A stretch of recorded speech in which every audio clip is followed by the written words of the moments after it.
불과 10여 년밖에 안 돼요. 그러니까 그 당시 신하라든가 백성들이 이 전쟁의 공포에 상당히 시달리고 있을 때입니다. 그런데 또 군사적인 준비를 하자. 이거 쉽지 않는 일입니다. 전부 다 이 전쟁의 공포에서 벗어나려고 했지 이것을 뭐 쉽게 적극적으로 호응하려는 그런 움직임이 훨씬 적었거든요.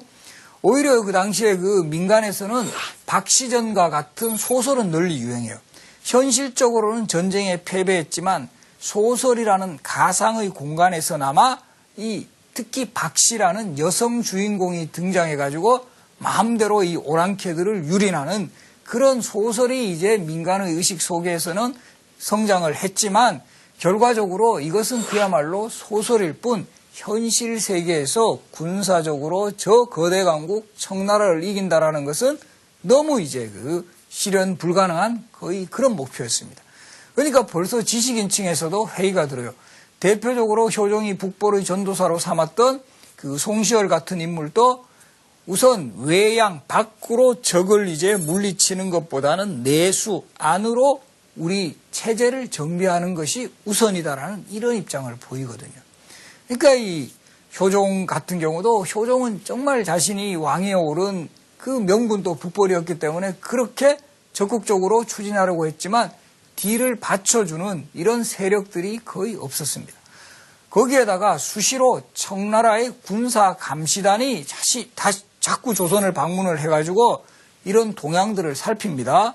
조선에서 혹시라도 이런 군사적인 움직임이 있게 되면 청나라의 입장에서는 매우 경계의 대상이 되는 거죠. 이런 것들을 항상 규제하고 하니까 뭐 성곽 같은 거 축성을 하려고 하다가도 청나라 감시단이 왔다 그러면 이걸 중지하고 이런 일이 막 벌어집니다.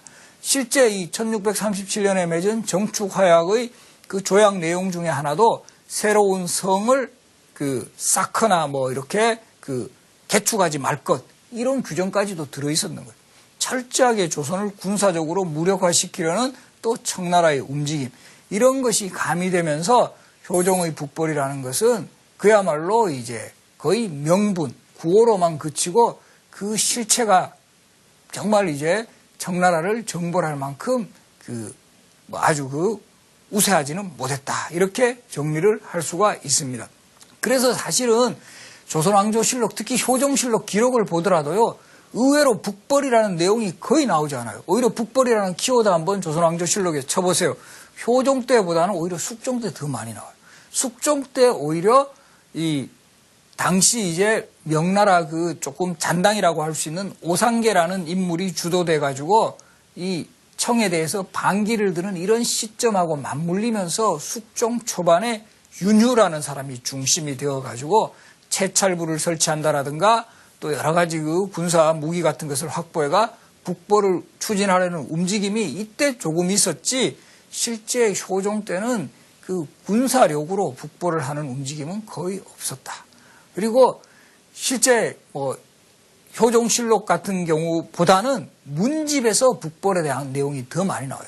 이 실록에도 잘 못 쓰는 거는 국가의 어떤 공식 기록에서는 언급으로는 북벌을 자주 거론할 수가 없다라는 거죠. 이 청나라의 어떤 영향력 때문에.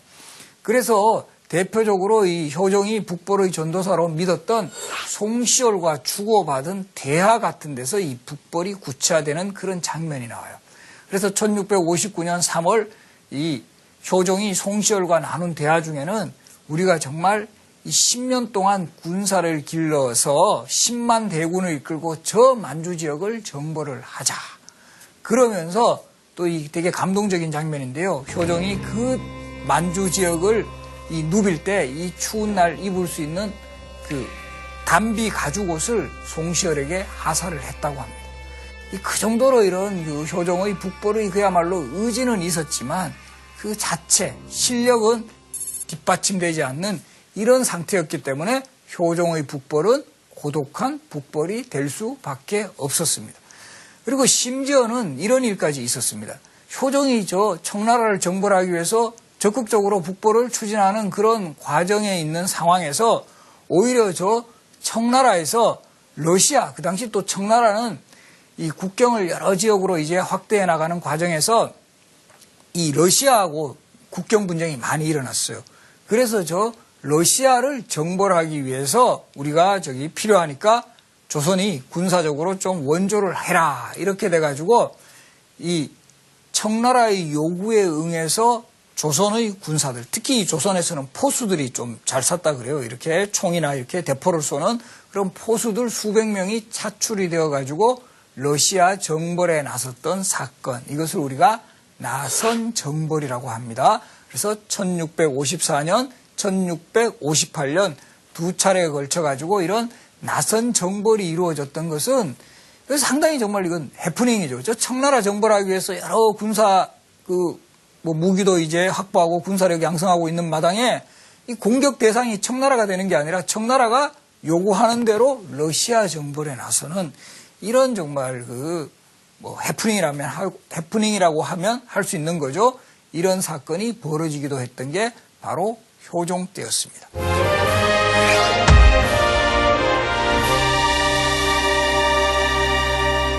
그리고 또 효종하면 대표적으로 생각나는 인물이 또 누가 있나요? 외국인입니다. 외국인 누가 떠오르죠?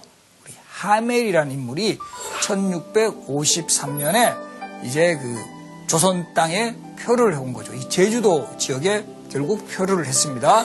지금도 제주도 가면은 하멜이 이렇게 처음 표류해온 그런 유적지가 있고 그 주변에 하멜 관련 그런 동상 같은 거 이런 것도 이제 만들어져 있습니다. 그래서 이런 하멜이 1653년에 조선에 표류해 왔는데 제주도에 표류를 하자 이제 조선 조정에서 압송을 해가지고 이들이 그래도 서양의 어떤 선진 과학이라든가 특히 이런 무기 개발 같은 거 이런 거에 상당한 능력을 가지고 있는 것을 이제 알고는 이들에게 무기 제조 같은 거 특히 이제 조총 같은 걸 제작하는 임무를 맡깁니다. 그래서 결과적으로는 효종이 북벌을 준비하는 데 있어서 군사 무기의 어떤 점검 같은 데는 일정한 기여를 한 인물이 하멜입니다. 그런 하멜이 결국은 효종 때 다음 왕인 현종 때인 1666년에 조선을 탈출해가지고 결국 본국인 네덜란드에게까지 갔고 그곳에서 쓴 기록이 하멜 표류기입니다. 그래서 하멜 표류기와 같은 기록은 17세기 정말 조선의 정세가 거의 알려져 있지 않은 이런 시절에 외국인의 눈으로 조선의 어떤 상황을 그래도 비교적 객관적으로 기록한 글이라는 점에서 매우 주목을 받고 있습니다.